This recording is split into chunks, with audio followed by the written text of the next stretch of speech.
Hello, everybody. Welcome to the final group chat of 2020 with me, Will Perry, and the brilliant Alan McInally, brought to you by Footy Accumulators and our friends at Betfair. It's not been a good year, Al, has it? Let's be honest. It's not been fantastic. I know the football's sort of carried on and whatever. Give me a number out of 10. How much fun you've had this year? Is it 5? Beneath 5? Well, so after the New Year last year, and then, I popped to Canada for a bit of skiing and a bit of thingy, and I landed back here first week in March, and then boom. So I'm a 4 max. 4. Yeah, it's been really tough. It's been really tough because we know everybody that. Well, I do. I know a lot of people. Policemen friends of mine whose wives and girlfriends are all working in the NHS, and you hear the stories and you just think, oh my God, you always think, somebody's always, whatever's happening to you, there's always someone worse off. And it's been a really trying year for everybody. I'm not just saying what people have said. Some of the stories I've heard, you've just got to try and keep safe everybody and try and help somebody when they're struggling a bit. And we've been lucky, Al, as well, haven't we? Because we're working, we're not on the front line, we're not in any danger, whatever. We're sat in a nice, cozy studio or at a football game when other fans can't be there. So we've got to count our lucky stars in some way. Absolutely, absolutely, for sure. Yeah, we've been really lucky. In fact, even just this season, getting the season football up and going to the games, even if there's not been any fans there, it's just been. We are genuinely really lucky because sitting in the house all the time watching football's okay, but people are bursting to get to the games now. At least there's some people are managing it, to be fair. Yeah. Right. So that kind of gives me a bit of a theme then for our final Group 2020 chat. And I'm going to go for, so we're going to have our Group Chat 2020 rankings.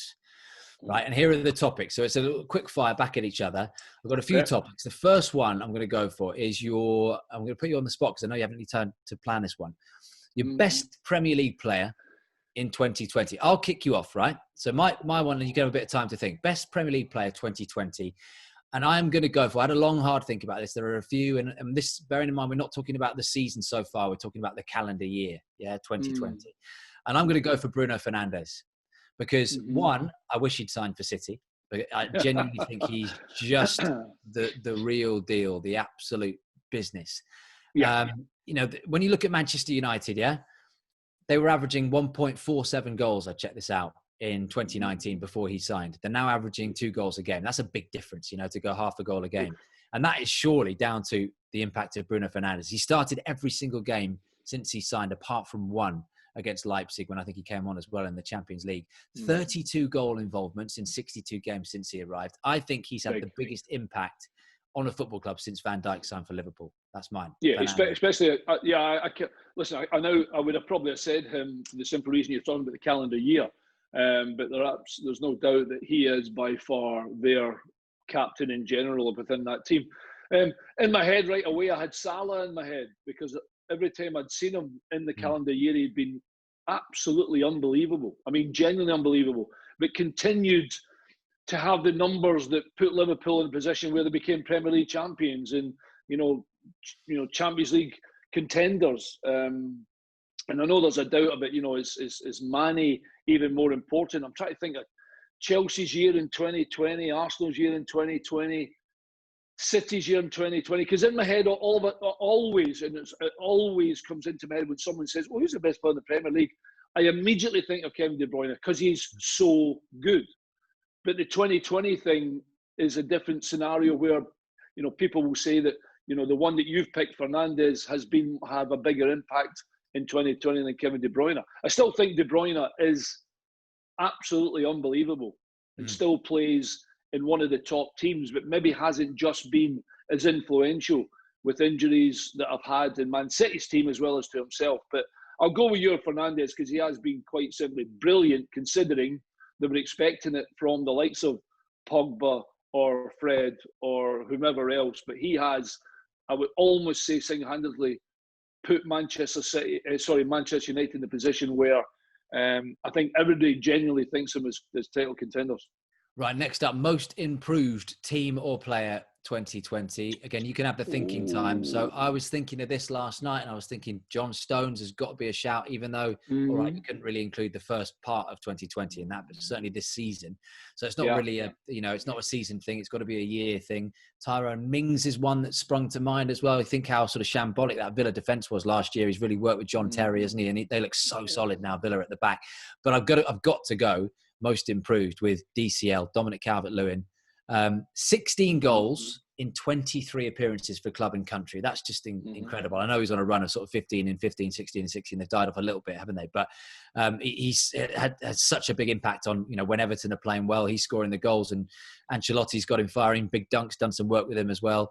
4th in the Premier League, Everton. He's only 23 years old. And the thing I've been really impressed with, you'll tell me more, but the one-touch finishing, and I love it. I've seen it in the flesh. Better. That's what Dunk's worked with him on. Before he would take 3-4 touches and he'd spoon or shank a shot wide. This season, he's, whether it's a header, whether it's an inside of your foot, he's finishing with that first touch. To me, he had the potential to be last season a championship player, whereas now you're looking at a £100 million striker. Yeah, he's been amazing. I mean, you've pulled one out of the hat there, because I actually had forgotten all about Dominic, actually, and he's done so well. And I speak to quite a lot of Everton guys, especially Graham Sharp, who I played golf with. Graham's a great guy. He's an absolute superhero at Everton. And Graham talked, even before we mentioned him, he said, look, he's going to be excellent, Al. He said, just young, he's raw, he's learning. And he definitely learned, and you're absolutely right. You threw in Tyrone Mings. In my head, and every time I've watched this boy, I've thought he was better than what people take him for, is Ezri Konsa at Aston Villa. I watched them, where was it? Brentford. And I thought, hang on a minute. And when my old club got him, I was like, what a signing this boy could be. He was playing right back when I saw him. And then I think his best position is a centre-half. Now, obviously, Mings is more of the sort of big name there, and expected more from him as an international. But Ezri Konsa has been good. The other boy I'm thinking about is the boy James Justin at Leicester. Yes, good shout. He's been absolutely unbelievable. And Leicester, the boy Pereira, who was brilliant, they struggled at fullback for a bit. Then, of course, they lost Chilwell. He goes to Chelsea. And James Justin's come in and looked as though he's played there. Yeah. Whatever. He's been having been at Luton in the Championship all of last season, and now he's a Prem regular. Yeah. Exactly. It doesn't look as if he's not been, a Premier Division player for the last 2 years. The other one, I don't know why I'm thinking fullback, the boy Tariq Lamptey, has been absolutely brilliant. I can't stop watching the boy, and he's going to be fantastic. But in terms of the best, you kind of go to the top teams. But I'm going to go for James Justin, because I think the boy at Leicester has done so well. And to be fair to Brendan Rodgers, he said, go on then, show me what you've got. And I think all of a sudden a lot of people are going, who's this? Didn't see him. Where was he last year? So I like that kind of scenario when players come onto the scene and consolidate their place in the team and look as though they're a first-team player. Good shout. Like that one. Right, you can go first on this one. Biggest disappointment, team or player, 2020? Easy peasy. Nicolas Pepe, 72 million. Yeah. 72 million from Lille. Was really good at Lille. I think he's not French, he's Ivorian. I'm sure he's Ivorian. Ivory Coast, yeah. Is that what I'm sorry about that? I couldn't actually remember. You expect him maybe to be French, coming from obviously playing in Liga. But he has been so disappointing for me. He scored a couple of belting goals, by the way, a couple of free kicks, and he moves in and that from outside to in and curls them in. But 72 million for what? 5 goals, 6 goals, 10 goals, not enough. He's been the biggest disappointment, because when he came, and I'm thinking him, Aubameyang, and the likes of Lacazette, etc., and I'm thinking Arsenal might just be, I suppose as a team they've been disappointing. There you go. So I'll throw a doubler in there for you. I've been really disappointed in Arsenal, but I really thought when he came in at 72 million, I was like, wow, that's a signing and a half, because he's been brilliant in France, and he has been nowhere near what Arsenal thought he was going to be. Yeah, my biggest disappointment, and look, when I've had the thinking time now, I'm thinking I may have got this wrong, and I'll try and explain myself. So I'm going to say Sheffield United, right? And I know the first half of 2020 was exceptional, but that's why it makes it the biggest disappointment for me, because of just how good they were in that first half of 2020. So look, I fully appreciate it. They were outstanding and they blew everyone away. I think, like a lot of us, had them to be struggling in that first season in the Prem, and they finished 9th. But now 2 points from 16. They've got that game against Palace to come. 14 defeats from 16 games. They were so exciting to watch last season, even though we knew exactly what they were going to do and play that three at the back and that continental style of football that Chris Wilder has employed there since, getting them out of League One. Let's not forget when he took over, I think there was something like 14th in League One in the third tier of English football. He got the job by just a random meeting with the chairman when he came up to watch a charity game at Bramall Lane, just so happened like some fluke night. And then, look at the journey they've been on. He is almost unsackable. Prince Abdullah, the owner, has pretty much said that he'll only get rid of him if he wants to go and he feels it's good for Sheffield United. That's Chris Wilder.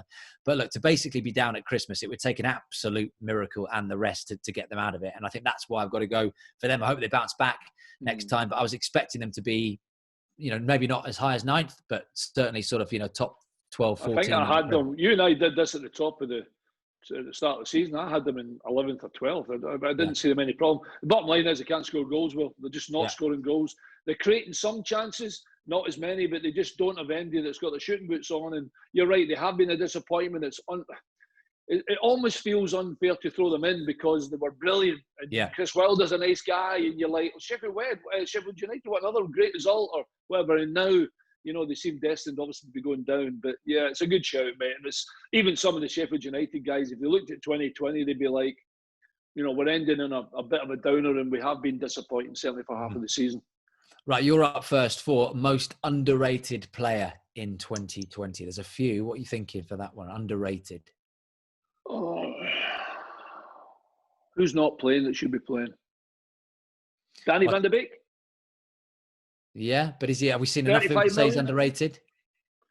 As in underrated, as in like you maybe you're doing your job and you do it every week consistently, but you don't get the credit, you don't get the praise. Ben Mee at Burnley. Good shout. Ben Mee at Burnley. By the way, when Burnley were going through a torrid time, Ben Mee was injured. Yeah. And he's come back, and I think they've gone 3 in the bounce or 2 wins in the bounce. 6 games without a win when Mee wasn't playing. Oh, good skills, kid. I didn't actually realise that. I'm trying to think of someone, when I watch him, I think, boy, he's a good player. Nobody's patting him in the back the way they should be patting him in the back. I'm saying Danny van der Beek because he cost the guts of 40 million, 35 million, whatever it was. And I think he should probably play because every time he's come on or he's been part of the Man United stuff, I think he's been really good. I genuinely do. I think he's a better player than what people think about. But in terms of maybe what you're saying then is he's actually playing and nobody's giving him a pat in the back. I tell you who's really good, Johnny Evans at Leicester. He was on my list, on my short list. Oh, is he? Oh, sorry, mate. Okay, well, no, I've got another one, but you can have Evans. I think Mee's a good shout for you as well, but Evans was. I was thinking Evans. Yeah. Yeah, I need to go with Ben Mee because every time I've gone and watched Burnley and I've reported in Burnley, I've spoken on Sky really highly of him because he's a leader. He's not a prima donna. He does his job, and Dicey trusts him. So I'll go for Ben Mee, for someone who is not in one of the big fancy teams, who does his job. And because he does his job so well, Burnley are a Premier Division football club. Yeah, and he gets goals as well, important goals for Burnley, doesn't he? Like he did the other day. So I was thinking Johnny Evans, and then I thought this is going to be left field, right? And I genuinely love this guy. And he is, for me, the epitome of a player who just goes under the radar, has been around. You'd think he was kind of 40 years old. He's been in the Premier League for a long, long time. He plays at Southampton. He's bald, but that doesn't hold him back. What a player. Ariel Romeo, right? Ariel Romeo. And I'll tell you why. He's 29 years old now, which, again, you'd think he would be at least in his kind of mid-30s. He came, do you remember, from Barcelona? I don't think he ever played for Barcelona, but Pep Guardiola was manager at the time, and there was no way he was getting in that Barcelona team with the players that they had and the Busquets and the Xavis and so on. And he came to Chelsea, never really got a chance at Chelsea. I think played about 20-odd games. It was Mourinho, Avram Grant, I'm thinking sort of around that sort of time.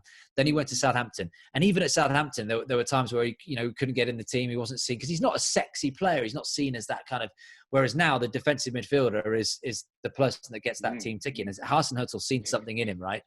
And I was down at Southampton the other day for the West Ham game, and just every time I watch him, he's got the diagonals that Gerrard's got, not the same quality, but and Cody will play. He's got that diagonal pass in his locker, but he's also just he's dogged. He's got that Conte Fernandinho side to him of that tough, rough tackle, and just that little vision, that little pass through.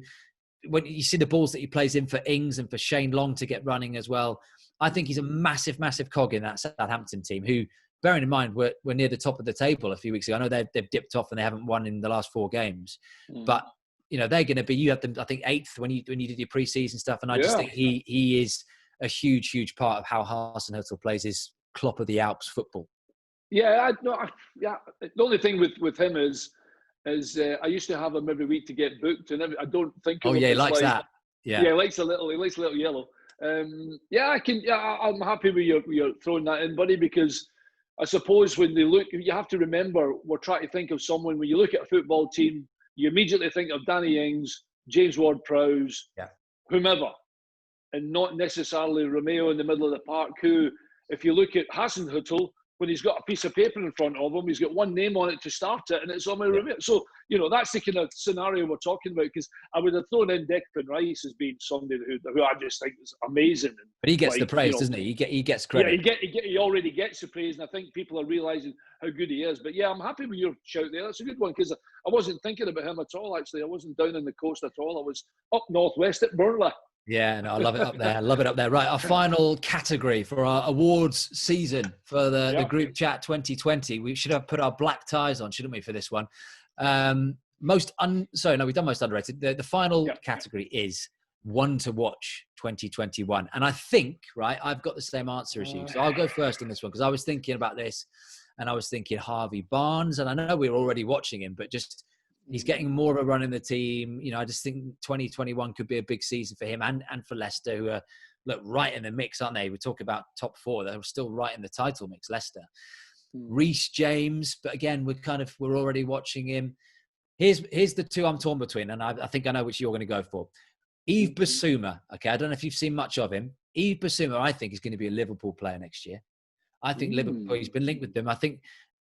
There's talk, especially if Wijnaldum doesn't sign this new contract, of him I'm not saying he's going to be a starter at Anfield, but there's quite a few midfielders that aren't starters that are just in the mix, like the Ox, like Keita, like Wijnaldum. I know Wijnaldum starts more than those 2, but Basuma's got something about him. He's got something about him in a quite average Brighton team that like to try and think they play the same way as Liverpool, and clearly can't with the quality of players.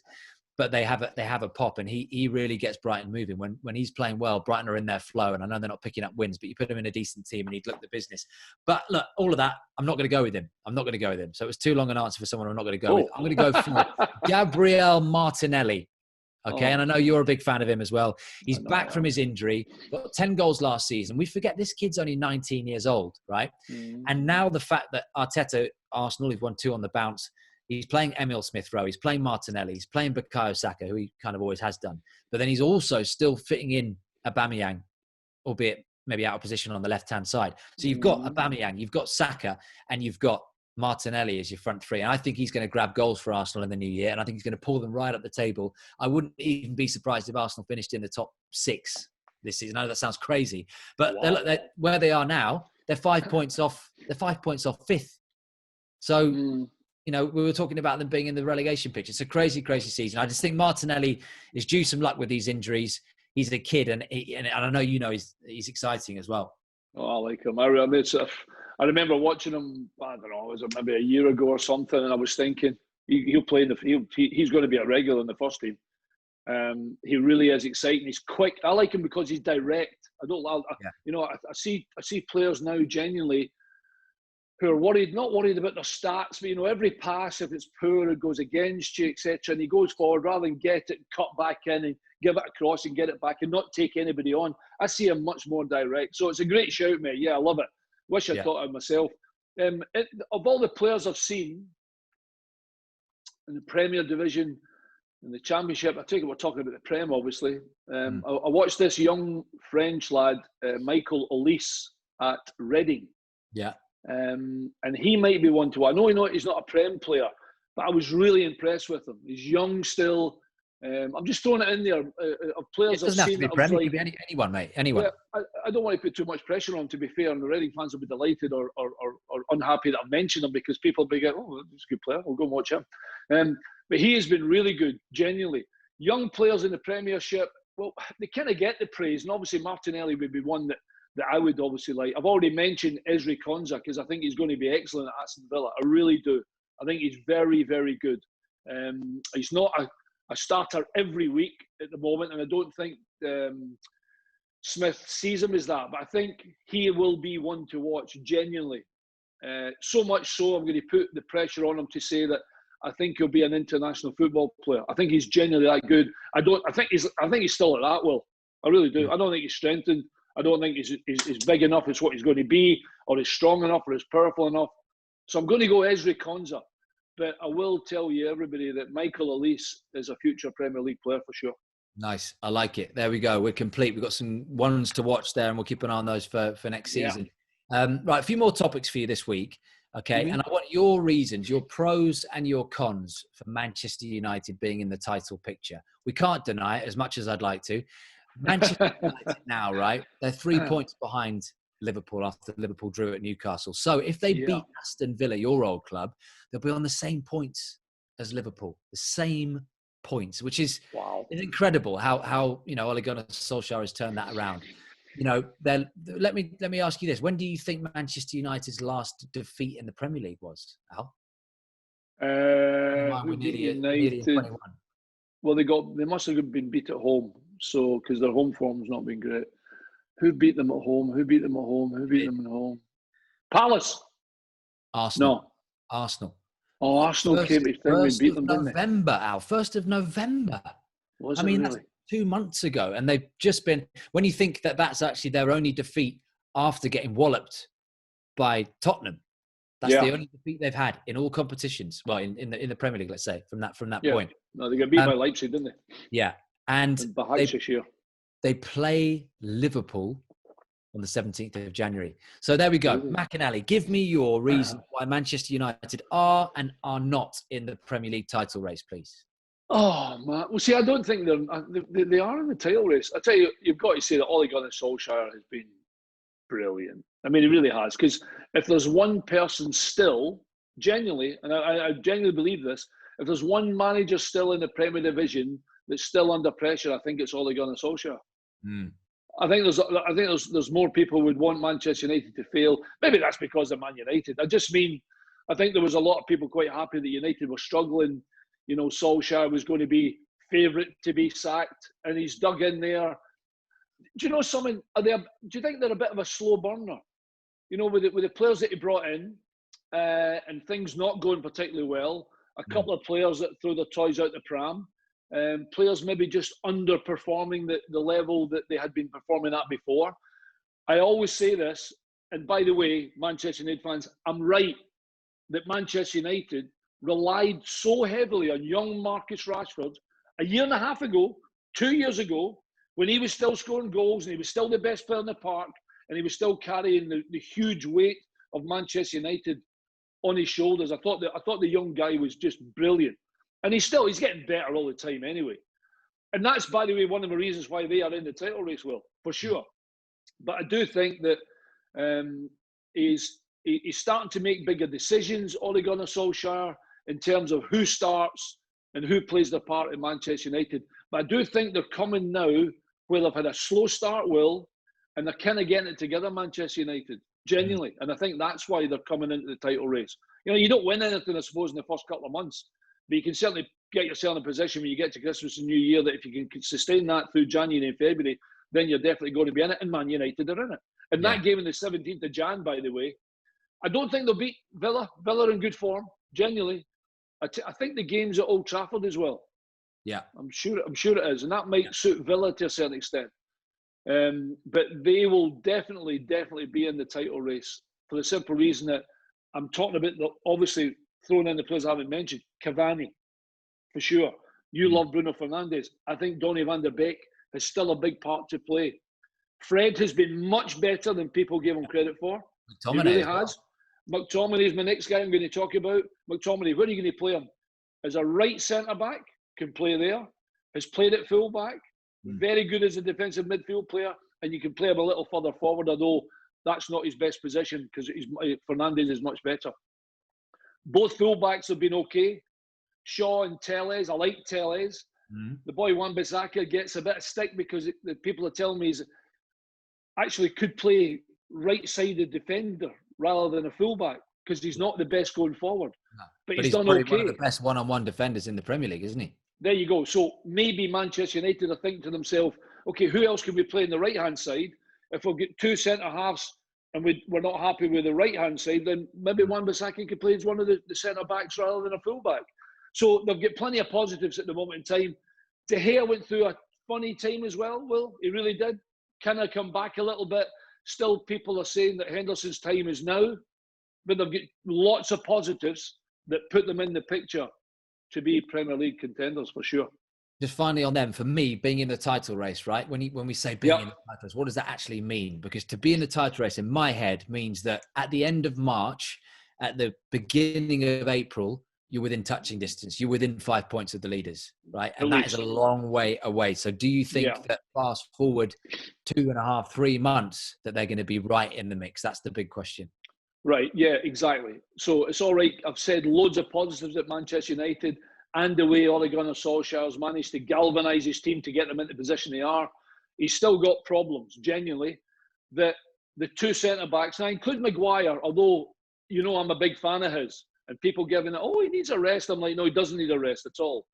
But his partnership, you don't normally win a title when the two boys in the middle have not got a really solid partnership. And I don't think, whether it's Lindelof or whoever else they play in there, that might be a problem for Manchester United, genuinely, which is then, of course, conceding goals and leaving themselves not necessarily vulnerable, but just conceding when they shouldn't be, maybe, is what I'm kind of saying. And they will be under pressure, and people will still think they can go and have a go at Manchester United and take them on.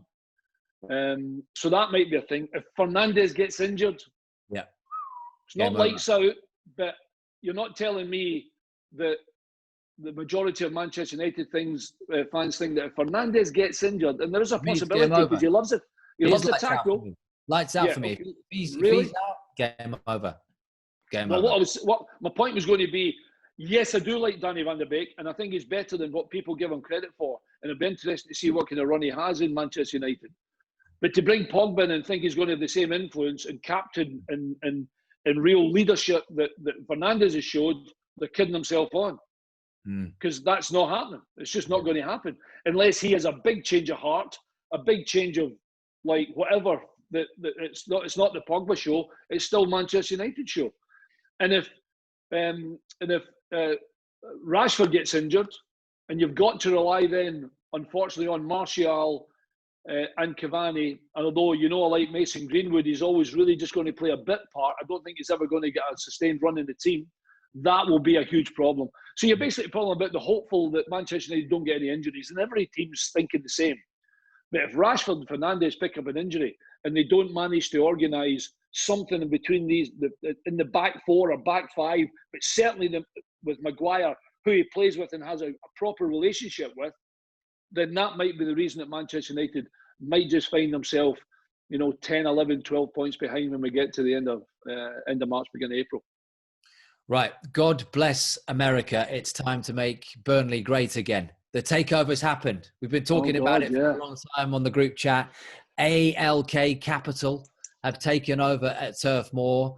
So Alan Pace is the new chairman, replacing Mike Garlick, who's been there for years and years. Love Burnley. We both do as a club. And now I'm picturing, I can see the January transfer window. Haaland, Upamecano, Messi, Mbappe, Sancho, all arriving at Turf Moor in their fancy cars. It's on. Look, you love Burnley so much that you painted your own wall in tribute behind you to Burnley Football Club. Easy. It's more us. Can they start to stream? Yeah, they're saying all the right things, these guys, as well. They're coming in, Alan. They're saying, do you know what? We love Sean Dyche. We love what he's done at this football club. Hopefully, they're not just words.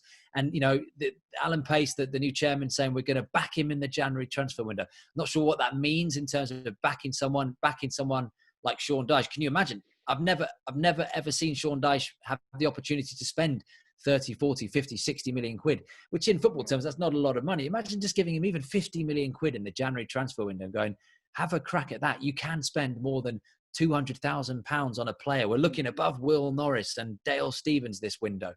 And, if they do back him, that's all he's ever wanted there to be backed. Is he the kind of manager that can cope with having that sort of money and pressure to spend? Well, I suppose he'd be like Ooh, money to spend. It's like credit cards. Let's go out. I mean, I think that's why I thought that Dyche might not be there after relationships seem to have broken down with the hierarchy. That listen, there is no way Sean Dyche has managed to do the job he's done without having a vision in front of him to say, I want him, I want him, I want him, and I want him. And he's not been shopping in the, in the top shops. I saw a great stat. I can't remember what it was. Like, probably net spend it was. And I think I saw Fulham at like 30 million. And Burnley was like 1 million. I mean, it's ridiculous. Yeah. I mean, it's utterly ridiculous that Burnley can even compete spending no money. So, I suppose I should answer your question now. Is he the man to spend some money? Well, I'd give him the opportunity, for God's sakes. He's proved himself as a manager who can get his players together, who can make them a team and can make them survive the Premiership. There's a lot that haven't done it. Dyche's continually done it. I think they were relegated one stage with him and straight back up. Yeah. So, I mean, he deserves the opportunity. I do think geographically there will still be a problem about bringing Messi to Burnley.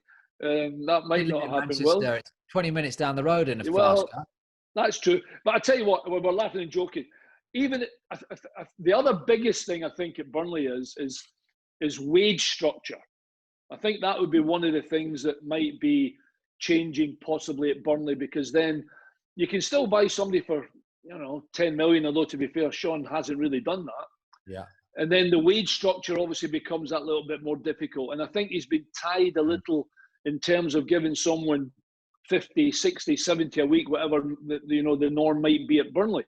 So that might sort of be pushed a little higher, which then hopefully you can go into the next tier to go in and try and get somebody that you might never really have the thought of going. And maybe even we find players that are thinking, well, if I'm going to get that at, I don't know, West Ham or Leicester or Southampton or someone else, I'll take it at Burnley. So maybe now Burnley might be able to, Will. I'm sorry to go around the houses here, but I think it's a big point I'm making in terms of the money they can salary players puts them in a different league, regardless of spending. They can still genuinely go and spend 10, 11 million on somebody, but they might want bigger wages. And maybe that's where Dyche might like to be in the position opportunity to have better players at the club that can offer better money to. And you're spot on, because it gives them the opportunity then, doesn't it, to keep hold of their prized assets. And they do have a few of them. Nick Pope, why would he want to go anywhere now? Take over new ambitions at Burnley, a club he's been at for a long time. Ben Mee, keep hold of him. Keep hold of Dwight McNeil. Correct. That's the spine. Tarkowski's another one. Tarkowski, I think. Well, by the sounds of it, he wants to go no matter what. He's kind of said take over or not. He wants a new adventure. But surely then, if he sees his manager spending money and bringing in players and quality players to play alongside him, and it's not just all backs to the wall the whole time and trying to overachieve, it changes the whole dynamic of that football club. So exciting, because they deserve it, don't they? Great football club, great set of fans. And can you imagine them having a pop at sort of the top 10? And I know they've been there already on merit, but actually having consistently being expected to be in the top 10 with the money that they spent, really exciting. You said at the top, well, sorry, just we'll finish on this one. It'll be interesting to see, and if we ever actually find out what pot of gold is available for Dyche to dip into, then we'll decide whether ALK are properly onto this, or I should say ALK Capital, are properly throwing money behind Dyche and Burnley to make sure, they're not in a situation where they're, you need to win the last two games for them to survive, rather than be a solid outfit in the Premier Division. Yeah. A couple of other things I want to talk to you about, just quickly. Sheffield United, okay? So quick fire answer. Are they down now with 2 points from 16? Is there any saving them? Are they gone? Well, obviously, no, because I said 3 or 4 weeks ago when we picked 3 to go down that obviously I thought I didn't really matter the next 3 games. 2 points is simply not enough.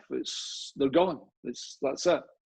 Okay, so if they're gone as now, right? What should they be doing? And I know Prince Abdullah, the owner, has come out and said, we're not going to sack Chris Wilder. He's a hero. There. He's taking them from League One. It will be down to Chris Wilder to decide whether he thinks he's the right man to stay at Bramall Lane. So in the best interest of Sheffield United, should he go? And I want to get your players' point of view on this. They obviously got huge respect for him from what he's done, right? And last season, he couldn't put a foot wrong. they've obviously had players out. Jack O'Connell's been a big miss for them, and probably not having, Henderson there, that voice at the back with Ramsdale coming in, whatever. But if you're a player now, have you lost that, even just that little bit of belief in him where, the magic is gone, that even if you go down to the Championship, it's not going to be the same? Do they need essentially to replace? Is it even worth replacing him now if they're going to stick with him next year, when if they're in the Championship next season, the kind of manager they're looking for is someone like Chris Wilder? No, they shouldn't get rid of Chris Wilder for starters, and I'm glad that the ownership has come out and said that he'll be the manager until Chris decides that he won't go down. I don't see Chris Wilder leaving. I think he will relish the challenge in terms of when they do get relegated, in my opinion. He'll have the opportunity to get the squad. And I don't see a huge breakup of the squad, to be honest, even when they get relegated. I really don't. It'll be down to Chris to try and bring in better quality than he has, obviously, because as a manager, you're not bringing in like for like as much as you can. You're trying to bring in better than you have. But at the moment in time, it's about trying to get as many points as you can, try and have Premier Division performances as much as you can. And the bottom line for Sheffield Wednesday is try and get yourself a goal scorer. Try and get someone who will be more dangerous in the box, create more chances. And if that means a couple of midfield players coming in, then so be it. I don't see him spending a massive amount of money in January, Will. I really don't. I think he'll probably bring a couple of players in, but it'll only be to try and, steady the ship a little bit. I can't remember. I heard someone talking about, well, you'll know, what was Derby's? Someone talking about, they don't want to have the Derby total that Derby had when they were relegated. 11 points is the record, yeah. Right, okay. So there you go. So if you're a player right now at Sheffield United, you feel down. I don't think for what you also said about when you're a player and you look at Chris Wilder, has he lost that spark? I think the players themselves were disappointed. There's a couple of games I've watched where they've been a little unlucky, but just put the ball in the back of the net. Put the ball in the back of the net. And you even mentioned like O'Connell and Egan and any injuries they've had. That has really hurt them really badly because they don't have the opportunity then or the players to replace the players that did so well for them last year. But you've got to stick with Chris Wilder. You've got to keep the faith. The players will just have to hopefully roll their sleeves up within this next 3 or 4 months.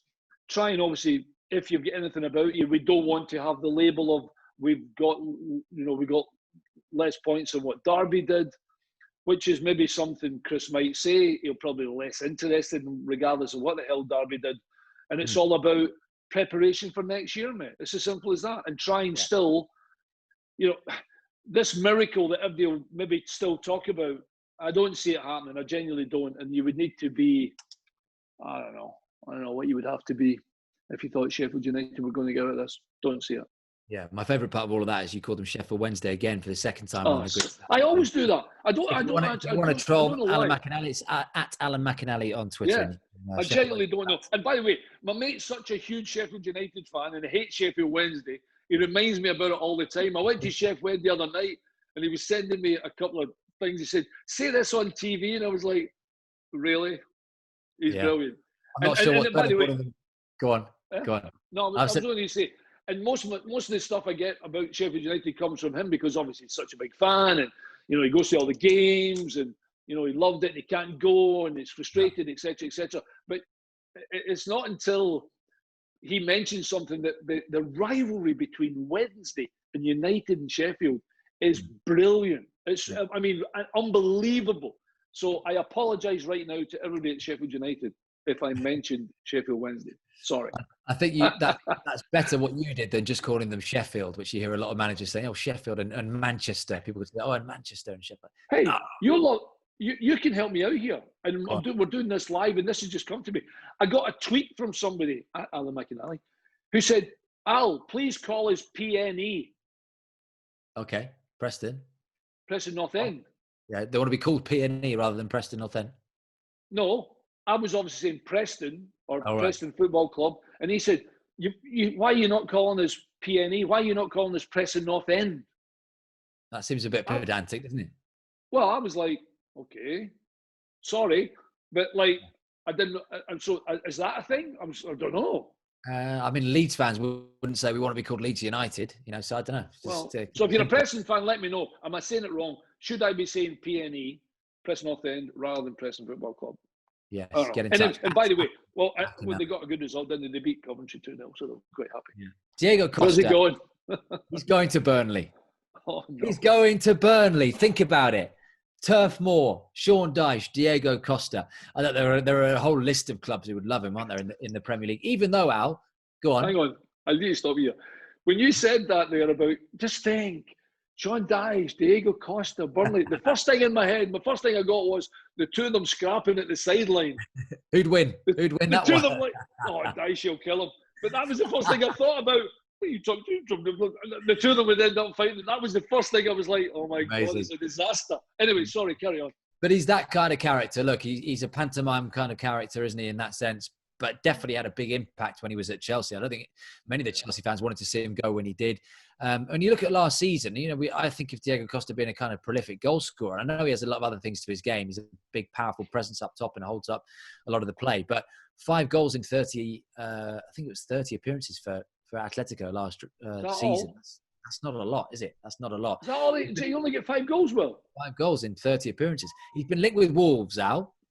Which you can understand why. I wouldn't necessarily have him down as a Nuno-type player, but obviously Jimenez not coming back anytime soon, and they've only got Fabio Silva. So you think that would make sense, and it will give you a deal, mate. Till the end of the season, here we go. We both speak Portuguese. We speak the same language. Off we go. You could see that one happening. So that's someone he's been linked with. But there are probably a whole load of teams who could do with a Costa right now. Where would you be going if you're Diego Costa? Because he's not going to get. I mean, Chelsea aren't going to have it back with the players that they've signed. They don't need another striker, do they? No, What they do, they need a goal scorer. Manchester United probably need a 9, but they're not going to sign another old player. Cavani's that kind of old wild card player. So where do you think Costa is going? Do you think he'd come back to the Prem?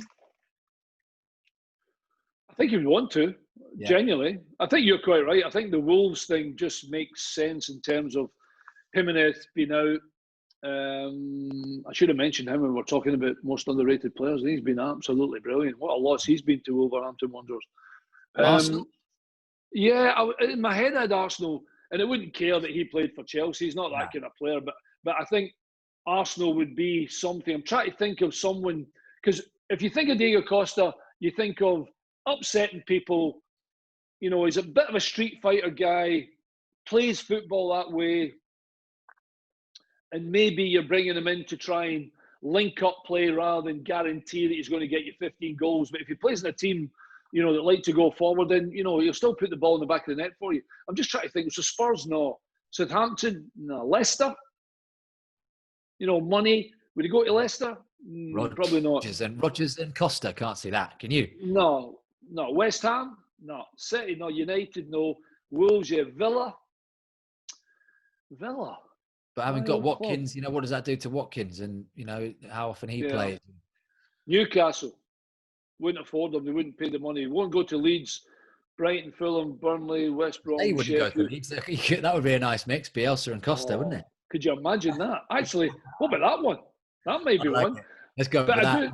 I do think, I mean, we're laughing and joking about it, and it's obviously it's a big thing for Diego at the moment to try and get himself a new club. I do think he would want to come back to the Premiership. He probably thinks some of his best football he's ever played was obviously when he was at Chelsea. He was such a big player there and a big personality. So you're looking at teams that can try and challenge that personality and kind of hone the personality as well. So Arsenal, I don't know. I think almost it looks as though Wolves would be a done deal for me if he was coming back. Because the rest of it, I mean, I've thrown in Leeds and I've thrown in Arsenal. Certainly Arsenal could need him with in terms of trying not to look so flaky and try and have a bit of something. I don't know whether they would up the apple cart too much, though. I'll go with you. I'll go Wolves. Wolves or Burnley. Or Leeds. Who knows? Burnley. Right, lastly this week and lastly this year, it's the Old Firm, isn't it, this weekend? It's the Old Firm. It's kind of gone a bit under the radar, just given how big Rangers' lead is. But when you look at the table, and my maths aren't great, but I've kind of calculated that Celtic have got 3 games in hand, right? So if they win those 3 games in hand and they beat Rangers, which I know is kind of not the odds-on favourite thing to do this weekend, but they'd be 4 points behind on the same games played. So amazing, that's given how big the lead is, it's a huge 16-point gap at the moment. Can Celtic claw anything back? Does it rely on having to beat Rangers this weekend if they're to be in the mix at all? Yes. Yeah, I think beating Rangers is the be-all and end-all in terms of between the two of them, who would win the title. They're the best two teams. You've got to say that Aberdeen have done okay, but that's it, really. I haven't seen... I thought there might be more of a... Not a go from Aberdeen. I just thought some of the quality players they tried to bring in, try and have a squad that could compete with the old firm, but they can't. They can't. They simply can't do that. And I go back to what I've said before. The job that Steven Gerrard has done at Rangers has been phenomenal. I mean, genuinely phenomenal. Celtic were miles clear, Will. I mean, miles clear. And this season, there's been a proper, almost punch in the face to Celtic to say, you thought we were away, but we're back. And Gerrard's properly at the wheel, and he's directing everything. I mean, even in Europe, Rangers have been fantastic. And Celtic's last couple of results have been good. They beat Hearts, albeit in pens. So when they won the cup and whatever it is, how many trophies they've won in succession is again quite astonishing by Celtic. Astonishing. But the biggest thing they have to do is beat Rangers if they have any thought, regardless of the games in hand, which they obviously have to win them. But and they need to be as well, isn't it? Well, what's like? You've been there. You've played in an old firm at Ibrox. I know there's not going to be any fans, which is a crying shame. But what's that like when you get off the bus? You get off the Celtic bus. You arrive at Ibrox. Take us back to that moment. Yeah, I think it was almost as though when you left Parkhead and went on the bus all the way to Ibrox, it was the streets are lined. It's the busiest morning, the busiest afternoon. You go out to warm up, and there's already the stadium's full. It's like, okay, let's just say at Ibrox they had 45,000, whatever it was. You go out to warm up, and there's 38,000 there. There's the dribble coming in, the last 7,000, and the place just erupts. You can't hear anything. Can't hear anything. The expectancy and the pressure is incredible. But it's brilliant if you can absorb it and take it with you and get excited and just keep the lid on the can a little bit when things get heated, because I don't know so much now, but when he blows that whistle, you better be ready. You better be ready for a tackle, you better be ready for a challenge, and you better be ready to get it right. It's one of the best atmospheres I've ever played in my entire life. It was just unbelievable. It was so good. The rivalry, obviously, is the only thing I don't like with this religious bias that they have in the northwest of Scotland, and it gets a bit crazy and et cetera, et cetera. But in terms of the game itself, there is nobody like it. I hear people, men and women, talking about games they played in, and the atmosphere and the pressure was a lot. No, it wasn't. It's nowhere near anything like that. But by the way, nowhere near anything like it. It is phenomenal. As a football player, when I look back on, I can still get excited when I talk about it. It's that good. Probably one of the only times I wish I could ever put my boots back on and play in a game like that. It is phenomenal. Even the 2-day build-up, 3-day build-up, or even from the week before, if you played whomever, it's all about the next game against Rangers and Celtic. And there's so much on this one coming up, Will. As you quite rightly said, Celtic are so far behind, they have to beat Rangers if they have any chance of winning this title back.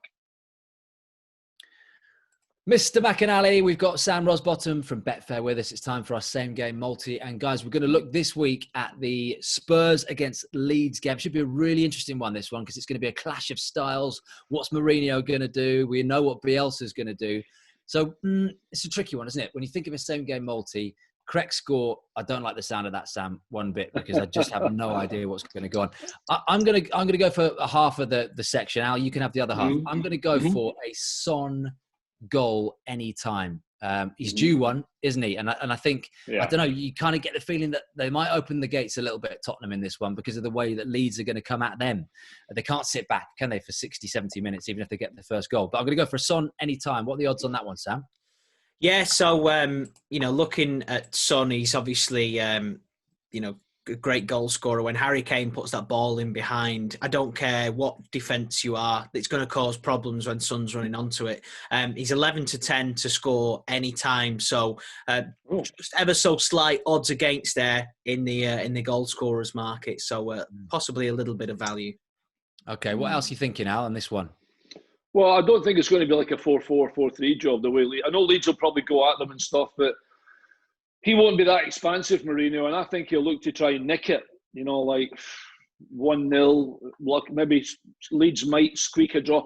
In my head, I'm like, it's under 3.5, under 2.5, just not a lot of goals. So probably under 2.5 means, you know, I'm worried a little bit there because obviously 2-1 would be 3 goals, but I think this will be a lot tighter, and I think Mourinho would bite your hands off for a 1-0 and try and frustrate the life out of Leeds and try and obviously hit them on the break with exactly what Sam said, you know, a beautiful pass from Mr. Kane onto Son, and we get the money. So I'm going to go under 2.5 goals. I just don't see a goal fest. I think Spurs might nick it. Yeah, looking Sam, at what's that coming out then? Yeah, I was going to say, looking at that, I like it because I was looking at the fixtures for the last match day in the Premier League, and there was only one game that was over 2.5 goals. It was Leeds when they thrashed West Brom 5-0. Looking at Spurs, his last 2 matches, both of those as well have been under 2.5 goals, and you know, although it doesn't, you know, smack of it's going to be a great entertaining game when you're backing under 2.5 goals. I think it's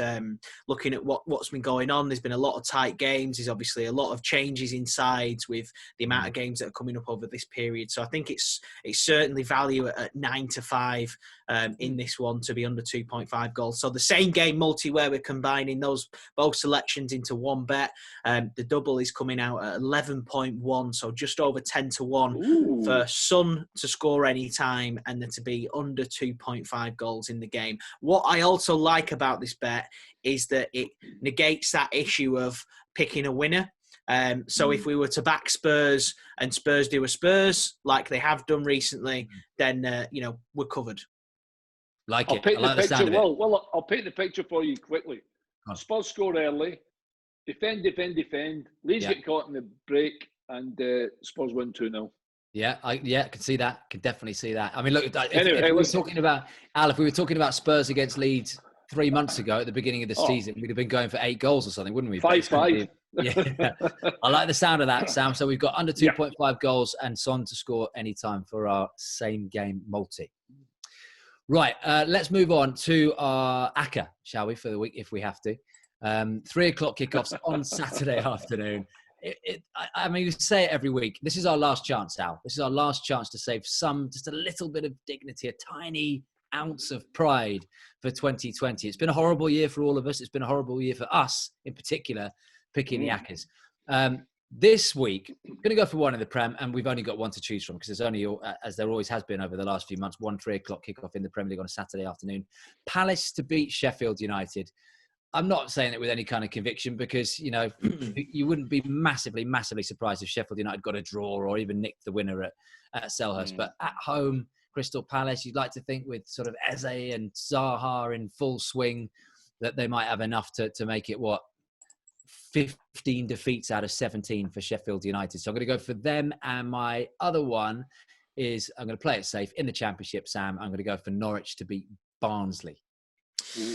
Yeah, so looking at the Palace game against Sheffield United, obviously Palace are the favourites in this one. They're 19-20 to win at home. The draw is 12-5. Sheffield United 29-10. Obviously, Palace got that result last time out, the draw, which sort of, you know, Palace fans I'm sure would say really sort of stopped the rot, if you like, of all those goals they were conceding. And you know, you'd hope if you're a Palace fan that sort of turned a corner for them now. And if you're going to play a team, you know, that you want to get a good result against, it's going to be Sheffield United at the minute. You know, what more can you say about them? They're having a disaster of a season, and it's not looking great. Onto the Championship match, Norwich. Obviously, you know, pushing, doing really well at the top of the table. They're looking to keep that gap between them and Brentford. They're 4-5 to win. So odds on against Barnsley. The draw 11-4 and Barnsley 16-5 to go there and win. And this is where McInally comes in with his 2 games to ruin the ACCA. And the ruin of this week, Al, is... Well, we've hit the crossbar a couple of times, and I normally labour on the fact of the reason why I'm picking these 2. I'm going to go Luton to beat QPR because someone watched Luton the other night there and said they were very good. And I'm going to do Millwall to beat Coventry because I watched Coventry the other night there and they didn't impress me at all. And Millwall at home and Luton to win would be my 2 on to yours. If they don't come off, we're going to send you to Coventry. What about those sounds exactly. of 4? Yeah, so Luton the favourites in this one, 13-10. QPR, who haven't won in 9 matches, they're 2-1 to go to Luton and win the draw 23-10.